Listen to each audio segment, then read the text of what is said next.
Bonjour à tous. Donc oui, cette présentation, je l'ai fait à une voix, mais on l'a préparée à deux avec Thomas. Tentant de répondre à cette question, est-ce qu'il est compliqué d'expérimenter sur la complexité des forêts avant même d'aborder cette question un peu centrale, je propose que comme on est vraiment pas en avance, on utilise un petit retourneur de temps qui revient sur une émission de radio il y a une semaine, à laquelle participait Sylvain Angevin. Si j'y arrive, ah ben ça marche plus, c'est-à-dire ça marchait, ça marche plus. Du coup, j'ai complètement raté mon effet théâtral, c'est pas grave. Non, c'est bon, ça y est. C'est pas. Et donc, il y a une semaine, il y avait notre ami Gilles Boeuf qui était à la radio avec Sylvain et puis avec notre collègue Régine Touffet, qui a dit un truc qui m'a quand même beaucoup marqué. C'est qu'il faut de la science et non pas des opinions qui régulent les activités. Et ça, je pense qu'on a tous intérêt à se le mettre vraiment dans le crâne aujourd'hui, c'est extrêmement important. Et donc, je me suis posé la question, finalement, ce que c'est que la science et pourquoi est-ce qu'il faut qu'on se mette dedans. Et comme c'était aussi l'oral, comme c'était l'écrit de la philo, c'est à peu près tout ce qui reste du baccalauréat la veille, j'ai questionné un ami qui est prof de philo à la Sorbonne, qui m'a dit, regarde du côté de Karl Popper, il te raconte des choses intéressantes. Et Karl Popper dit ça, il dit que la vérification n'est pas suffisante pour affirmer que la validité et la scientificité d'une connaissance. C'est-à-dire qu'il ne suffit pas de soulever une ronce avec un chêne en dessous pour affirmer de manière extrêmement... pour pouvoir affirmer que la ronce, c'est le berceau du renouvellement du chêne. C'est tout à fait comme ça que ça se passe, la science. Voilà. Et en fait, l'attitude scientifique, c'est vraiment une attitude critique. Et Karl Popper dit même que finalement, la science, ce n'est pas une quête de vérification, mais ce sont des expériences cruciales qui mènent à valider une théorie. La valider. Surtout la valider. Voilà.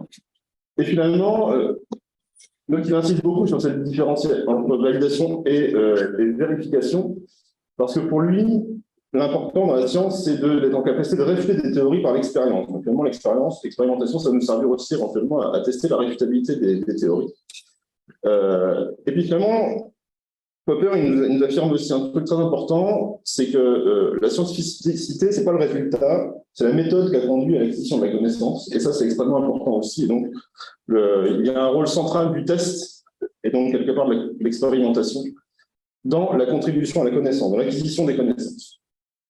Alors, cette petite digression philosophique étant faite, revenons à nos moutons et à notre science biologique. Et en fait, ces sciences biologiques, elles sont quand même assez différentes des sciences dites dures. Alors, des sciences dures, au sens Popper, c'est la physique et la chimie. Et on a une science qui est assez inductive comparativement à nos collègues de la science physique. À titre d'exemple, on a imaginé l'existence du boson de Higgs pendant 25 ans avant de construire un appareil en capacité de démontrer que ça existait vraiment. On avait conceptualisé l'objet, mais on n'était pas capable de l'observer. On a fini par construire un accélérateur de particules pour l'observer. C'est pas vraiment comme ça que nous on fonctionne en sciences biologiques. On observe beaucoup et puis on expérimente et on tâche de proposer des conceptions abstraites assez générales à partir de ça. Et en biologie en particulier, à partir d'énoncés d'observation, pour reprendre encore une fois la formulation de Karl Popper, c'est à partir de ces énoncés d'observation qu'on propose des théories modélisantes et non universelles. Et voilà, on a eu un certain nombre d'exposés d'ailleurs au cours de ces journées qui nous ont montré qu'on n'a pas beaucoup de résultats vraiment extrêmement universels, mais on a pas mal de théories modélisantes qui nous permettent d'essayer de nous repérer un peu dans cette complexité. Et dans le cas des systèmes forestiers, justement, on est quand même face, quand on travaille dans les systèmes forestiers, à une multiplicité de facteurs de variation. Voilà. On n'est pas au labo avec un petit nombre de facteurs de variation, on en a plein. Il y a souvent beaucoup d'hypothèses annexes très implicites, souvent qu'on a même du mal à formuler, parce qu'on ne les connaît même pas toujours. Et ça nous conduit à avoir une difficulté à bâtir des expériences pleinement contrôlées. On a un certain nombre de stratégies qui permettent effectivement de tenir compte de ça, pour essayer quand même de sortir des résultats significatifs. Et finalement, parmi ces possibilités de mieux contrôler tous ces facteurs de variation, il y a une stratégie qui consiste à multiplier des expériences dans un contexte varié qui permettent d'acquérir des connaissances et de les asseoir en commun. Alors, deuxième point, pareil, il y a 15 jours, vu qu'on est vachement d'avance, je continue d'utiliser le retour de temps. il y a un papier du Monde de l'éducation qui est sorti qui met le doigt, enfin, qui présentait un rapport de l'inspection générale de l'éducation sur l'expérience effective des démarches expérimentales à l'école, qui serait susceptible quand même de limiter l'emprise d'un certain nombre de croyances. Et ça, alors, je sais pas, parce que j'ai deux filles de 11 et 15 ans, ça c'est un peu leur vie sur les réseaux sociaux, mais je peux vous assurer que c'est quand même un fléau. Parce que, en fait, ce que nous dit ce que suggère cet article, c'est qu'il y a un vrai manque d'enseignement de connaissances épistémiques, c'est-à-dire la manière dont on acquiert la connaissance. Et que pour ça, l'expérimentation, c'est quand même quelque chose qui est très utile. Pointe le fait qu'on n'a pas beaucoup de moyens à l'école de faire de l'expérimentation. Alors, Nathalie Bradal m'a fait mentir, puisqu'elle fait des choses assez formidables avec ses collégiens. mais bon, c'est pas tous les collèges qui ont la chance d'avoir Nathalie Bradal qui vient leur expliquer comment fonctionnent les arbres et la forêt. Notamment, ce rapport écrit ça, c'est que la formation à la démarche scientifique conditionne la compréhension par tous les citoyens des réponses que la science est en capacité d'apporter ou pas aux multiples défis sanitaires, climatiques, énergétiques, j'en passe et des meilleurs. Et en fait, l'objet de tout ça, c'est de bien dire qu'il faut faire la différence entre ce qui relève de la connaissance et la manière dont c'est acquis, et de la solidité de ces connaissances et les opinions et les croyances. Voilà. C'est un sujet qui est assez ancien, hein, mais qui a été finalement bien réactivé, alors, évidemment par la crise Covid. Je passe sur l'épisode des hydroxychloroquine, mais il y a surtout le développement des réseaux sociaux où vous avez des gens qui vous affirment absolument tout et n'importe quoi, avec force de vidéos super efficaces et qui sont capables de faire croire à des gamins à peu près tout et n'importe quoi. Voilà. Et je pense que de fait, nous, en tant que scientifiques, on a un rôle assez important dans cette société. Et donc l'expérimentation, elle va nous permettre de démontrer ce lien de cause à effet entre des manipulations délibérées d'un système, c'est-à-dire qu'on va le manipuler volontairement, et on va étudier la réaction de l'écosystème à ces manipulations-là. Voilà. Ça passe évidemment par la mise en œuvre d'une démarche, c'est cette fameuse méthode dont parlait Popper tout à l'heure, rigoureuse, qui permet de garantir l'étude de ce lien causal. Voilà. Donc, on va tenter de contrôler un maximum les facteurs qu'on ne peut pas étudier, on va répliquer des traitements, on peut faire des plans d'expérience, on va déployer l'expérience dans différents contextes, etc. Et puis, évidemment, l'expérimentation, c'est aussi la liberté d'aller voir au-delà de cas un peu standards, c'est notamment d'aller chercher des modalités extrêmes pour y apprendre des choses aussi. Ça, c'est assez important quand même, s'ouvrir un peu l'esprit et d'aller regarder éventuellement, on n'est pas forcément l'idée d'aller. Et puis, et bien évidemment, sans perdre de vue que ce travail d'expérimentation, il est tout à fait complémentaire et même synergique des approches par observation et modélisation, et ça, je vais vous montrer juste ça. Voilà. Alors, la démarche expérimentale pour étudier la complexité en forêt, là, il y a un certain nombre de questions qu'on se pose. Alors, je ne vais peut-être pas tout détailler, mais bon, il y a les éléments a priori de l'expérimentation in situ, donc il y a un certain nombre de connaissances qui sont souvent établies en laboratoire, y compris les résultats de modélisation. Des résultats de l'observation, des hypothèses phénoménologiques associées, c'est-à-dire qu'on a observé. Bien souvent, il y a ce regard de l'expert qui suggère des choses, et donc on va le soumettre à l'expérimentation.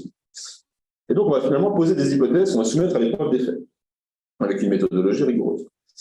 Ensuite, on construit cette expérimentation en forêt, on va choisir nos facteurs étudiés, les variables d'intérêt, les méthodes de mesure, les facteurs de contrôle, leur niveau de contrôle, évidemment. On va définir un plan d'expérience, les gammes de variation de facteurs et de modalités. Alors ça, c'est pas forcément mince à faire non plus, mais c'est une étape très importante qui permet de garantir la solidité des conclusions auxquelles on va aboutir. Et puis, en fonction du site expérimental, ses caractéristiques, on va choisir un modèle de dispositif. C'est-à-dire que toutes les stratégies expérimentales ne conviennent pas à tous les sites expérimentaux. Voilà. Et finalement, ça s'appuie sur une démarche évidemment hypothético-déductive, c'est cette fameuse critique, hein, qui permet de valider ou de rejeter une ou plusieurs hypothèses pour présider à l'installation de l'expérimentation. Donc, il y a une réelle démarche qui permet d'acquérir une connaissance un peu solide.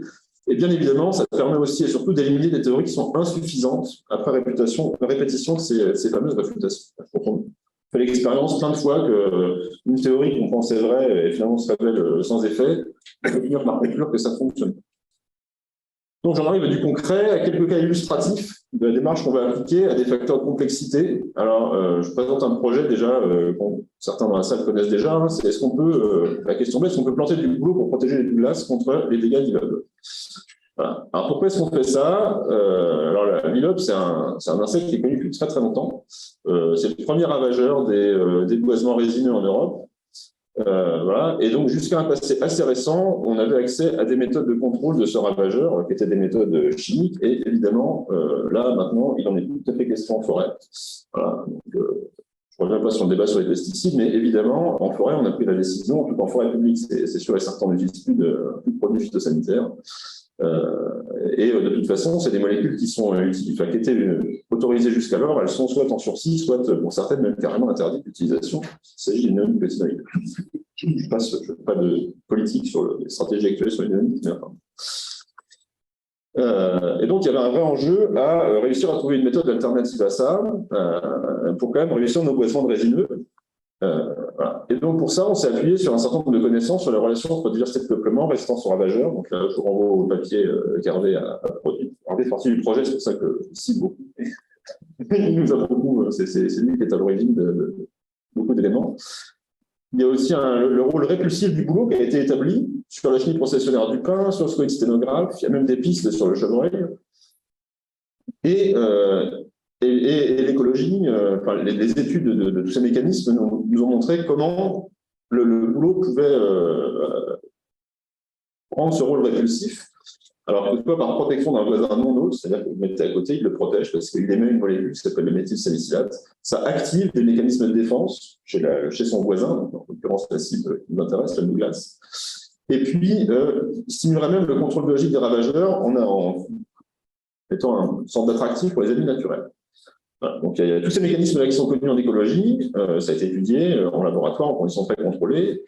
Et bien évidemment, si toutes ces connaissances-là, elles arrivent dans une conjoncture où on a une interdiction, restriction de l'usage de produits phytopharmaceutiques en forêt, et tout à l'heure, des enjeux de reboisement massif, puisqu'on a perdu quelques dizaines de milliers d'hectares d'épicéa assez récemment, assez rapidement.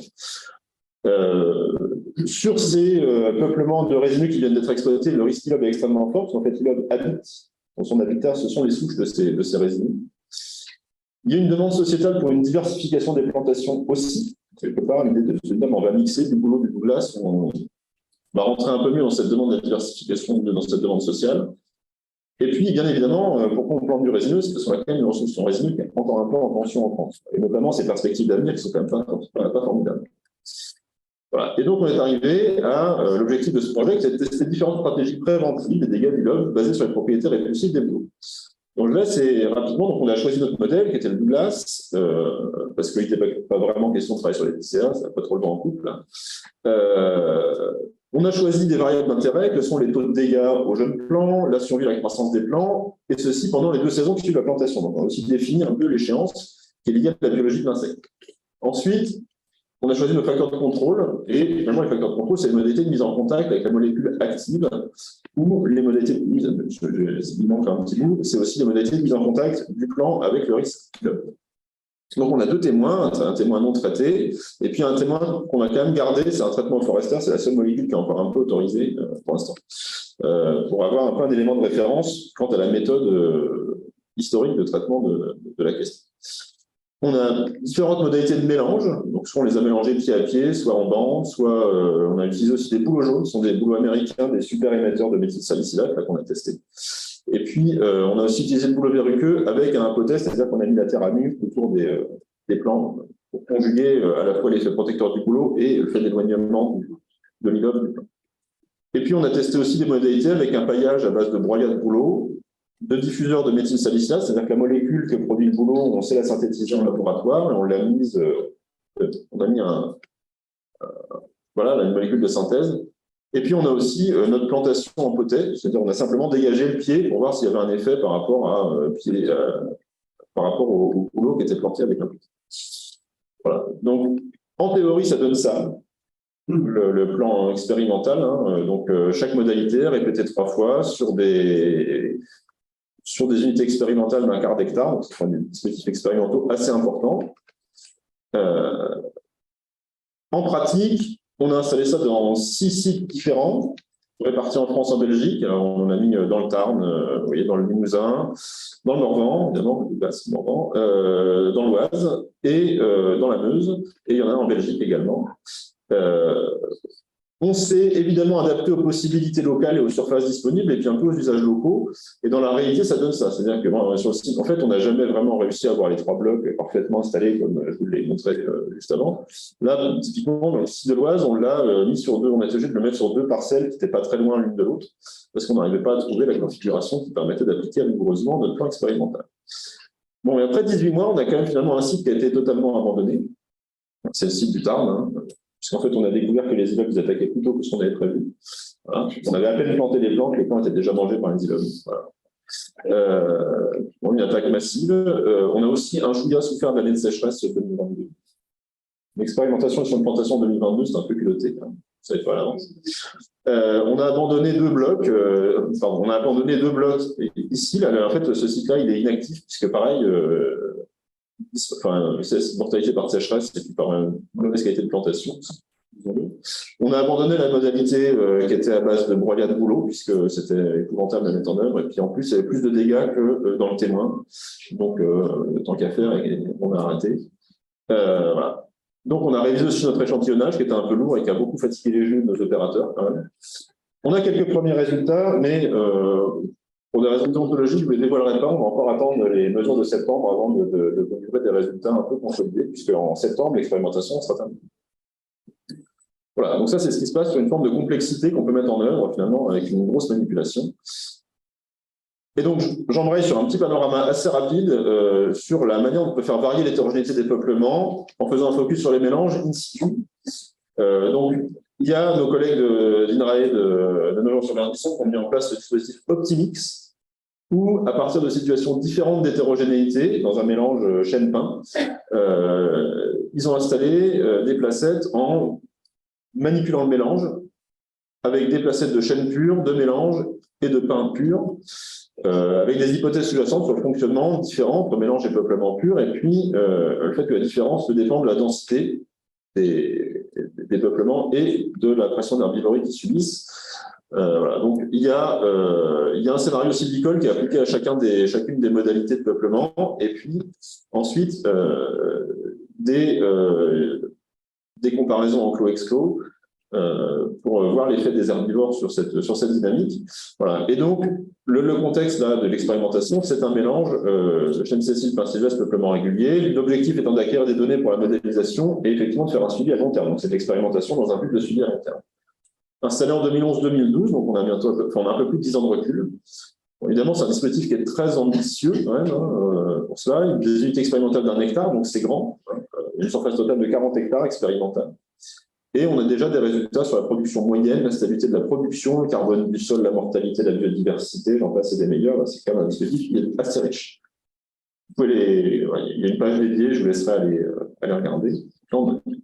L'autre dispositif, c'est le dispositif ELISE, qui est installé en forêt de Lente, si je ne me trompe pas, c'est celui-là. Donc là, c'est de faire varier l'hétérogénéité à partir d'une même situation initiale. C'est-à-dire qu'on part de ce point-là et on va aller dans les différentes modalités que j'ai listées ici, qui sont des modalités soit avec moins de surface terrière, soit avec un mélange qu'on fait varier quant à la proportion de sapins.